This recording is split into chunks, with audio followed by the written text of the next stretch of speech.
Welcome back. Today we're diving into a genuinely fascinating and honestly kind of unsettling explainer. We're unpacking a dense, data-heavy security and intelligence report from the year 2026. This thing meticulously analyzes 178 specific security incidents logged over just 2 months, April and May. But look, this isn't your standard report about broken windows or tripped alarms. No, we're focusing entirely on the invisible threat of suburban reconnaissance. We're going to look at how totally everyday neighborhood activities, literally the stuff you might see outside your window right now, are actually masking highly tactical, structured surveillance. Okay, let's just dive right into this with a question that might completely change how you view your morning coffee routine.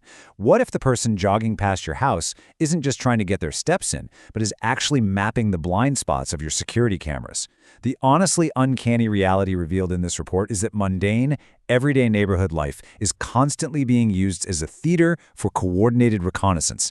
It's not some wild Hollywood spycraft, it's subtle, it's quiet, and it's happening right in broad daylight. Let's get right into Section 1, Masters of Social Camouflage. This idea of social camouflage is a tactic where threat actors seamlessly blend right into the background. They adopt these everyday personas to deliberately bypass our natural alarm bells. Let's do a quick perspective flip here. On the surface, what you see is totally normal, right? A morning jogger stretching or maybe a delivery driver digging through their bag. But the underlying tactical intent, when you look at it through the eyes of a security analyst, is entirely different.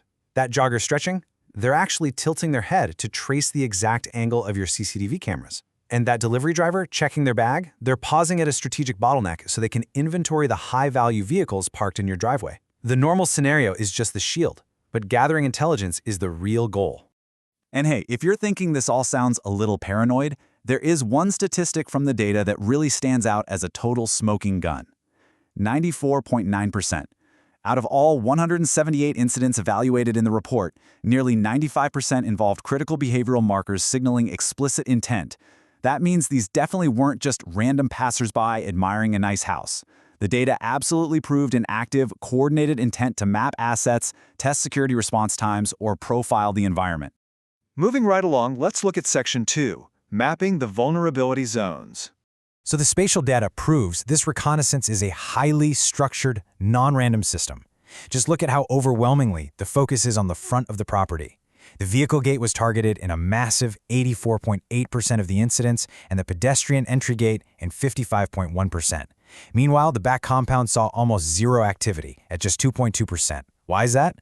Well, because these threat actors aren't trying to sneak through the woods in your backyard. Their primary objective is to map your daily routines. And the vehicle gate? That's the largest structural gap in your perimeter defense. It offers this wide, open-angle sightline right into the driveway where occupants and assets are the most exposed. And here's the crazy part. They synchronize their visits to match the neighborhood routines. The report outlines 3 highly specific operational windows. First up, the dawn transition, right between 5:20 and 6:15 a.m. This is when actors exploit the low ambient light, using early morning exercise pretexts to quietly map out blind spots. Next is mid-morning, 10 a.m. to 12:30 p.m. This window is dominated by delivery pretexts, where actors use the high traffic of the day to just blend in while they loiter. Finally, you have the dusk transition, from 5:30 to 7 p.m. As the natural light drops, observers use this window to evaluate interior room lights and run low-visibility vehicle profiling. Which brings us to Section 3, the tactics of observation. Okay, so we know where they look and when they look, but exactly how are they looking? The report actually categorizes the specific microcues and behavioral markers of these threat actors into formal metrics. They call them Factor 3 and Factor 10. Under the Factor 10 targeted property focus, the specific actions are honestly chillingly precise. A massive 82.5% of these behaviors involve direct window profiling. That literally means actors were staring directly into the structural windows to assess interior floor plans, track movement, and basically figure out who is in what room. 65.7% of the behaviors focused on mapping CCTV capabilities and taking an asset inventory, and almost half involved profiling the compound walls for structural integrity. Now, this brilliantly illustrates the psychological toll of conducting this kind of surveillance. The report notes that when these actors are caught performing close-range probing under these mundane covers, their own faces often betray them. Security operators frequently documented what they call the anger triad: lowered brows, flared nostrils, and clenched jaws.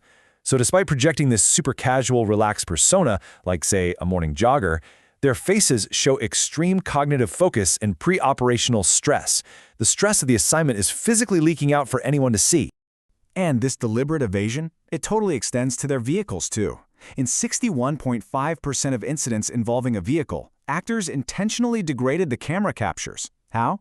Well, they did things like using rapid speed bursts right when passing the gates, hiding out in dark shadows, or even physically tilting their license plates. The report highlights one really glaring example. A commercial vehicle with an out-of-state TN75 registration. It was operating way outside its normal territory and repeatedly staging delivery pretexts just so it could parallel park and dwell right up against the perimeter. Let me actually read you a specific anecdote directly from the incident logs. A female subject in a sari and surgical mask used a packet handling action and clothing adjustments as cover to look toward the cameras, occupancy indicators, and dog positions. This is an absolutely textbook example of something called task fixation masking. Her hands are busy performing a completely mundane task, adjusting clothing or fumbling with a package, which gives her a socially acceptable excuse to stop walking. But her unfocused eyes, they are busy executing a highly structured scan of the property's defenses. Now let's move to Section 4. The reconnaissance cycle. The intelligence analysis proves that this isn't just passive watching, guys. It is an active, multi-stage system designed to map a property and systematically test its security boundaries over time. The reconnaissance cycle is incredibly methodical. It starts with step 1, detection. Simply figuring out, is the property occupied, is it camera monitored? Then it escalates to step 2, surveillance, running slow loops around the area to build awareness. Then comes step 3, pattern building. This is where they track exactly when residents leave, when the lights turn on, and when the property goes quiet. And finally, they move to step 4, response testing, where they actively start measuring just how fast the security team or the occupants react to a disturbance. A perfect example of this escalation is what the report refers to as the Tata Tiago incident. So a car deliberately parked right in front of the main gate, completely blocking access. Now, at first glance, it just seemed like a really rude parking job, right? But the driver later returned on foot under the cover of darkness to scan the perimeter. It was a calculated test, then observed maneuver. You create an artificial disruption at the gate, then you hide and map exactly how the residents and the security respond to that disruption. And perhaps the most insidious tactic documented in the entire report is something called the juvenile shield. This is where threat actors actually deploy local minors on bicycles to execute sharp U-turns right near the gates. The kids ring their bike bells, shout, or even mimic barking to provoke the domestic guard dogs. To any casual observer, it just looks like innocent kids playing. But to a security analyst, it is deliberate canine threshold testing. They're mapping the dog's defensive positions and their response latency, deliberately exploiting legal gray areas around animal negligence just to gather intelligence without risking any direct confrontation. So, take a breath here. We've established just how sophisticated, patient, and completely invisible this threat can be. The obvious question now is, how on earth do you defend against a threat that is actively hiding behind the veil of everyday life? Like, how do you stop intelligence gathering when the gatherer literally just looks like a delivery driver dropping off a package? Well, this brings us to Section 5, defeating the invisible threat. Here the report transitions from just analyzing the problem into providing highly actionable, intelligence-driven tactical solutions designed to completely blind these reconnaissance actors and harden the property. And honestly, the countermeasures are brilliantly simple because they directly attack the actor's ability to gather visual data. Think about it. If 84% of targeting happens through the gaps in the vehicle gate, you just install opaque privacy stripping to break that sightline. If 82% of probing is staring into windows, you apply reflective one-way window film so you can see out, but observers absolutely cannot map your floor plan. You pop smoked domes over your CCTV cameras so nobody can tell which way the lens is actually pointing. You randomize your smart lighting during that dawn window to completely destroy their pattern building.